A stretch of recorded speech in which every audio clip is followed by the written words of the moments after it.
अभी आपको बताएं, इस्लामाबाद जुडिशल कॉम्प्लेक्स खुदकश जैकेट पेशावर में तैयार की गई, बारूदी मवाद भी वहीं पहुंचाया गया। जराये के मुताबिक मुलजिम खुद जैकेट पेशावर से गुड़ की बोरी में छुपा कर लाया। 3 दिन तक एक दरख्त के नीचे जैकेट को छुपा कर रखा।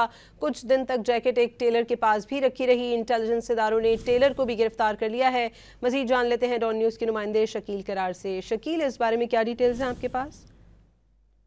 इस्लामाबाद में जुडिशल कॉम्प्लेक्स के बाहर खुदकुश हमले के हवाले से मजीद अपडेट्स सामने आई है और जराये के मुताबिक जो खुदकुश जैकेट है वो हमलावर खुद पेशावर से तैयार कराकर इस्लामाबाद लाया था और 3 दिन तक एक दख्त से छुपाने के बाद फिर एक टेलर को भी दी थी और टेलर को मालूम था कि ये जो जैकेट है वो खुदकुश जैकेट है, जिस पर इंटेलिजेंस इदारों ने उस टेलर को भी गिरफ्तार कर लिया है और जो शोहरतकार है उसकी तफ्तीश से मजीद इंकशाफात की भी तवक्को है। मजीद गिरफ्तारी का भी इम्कान तैयार किया जा रहा है, जबकि मरकजी शोहरतकार ने खारजियों से राब्तों का भी एतराफ़ कर लिया है। जी ठीक है, हमें अपडेट करे थे शकील करार, बहुत शुक्रिया आपका।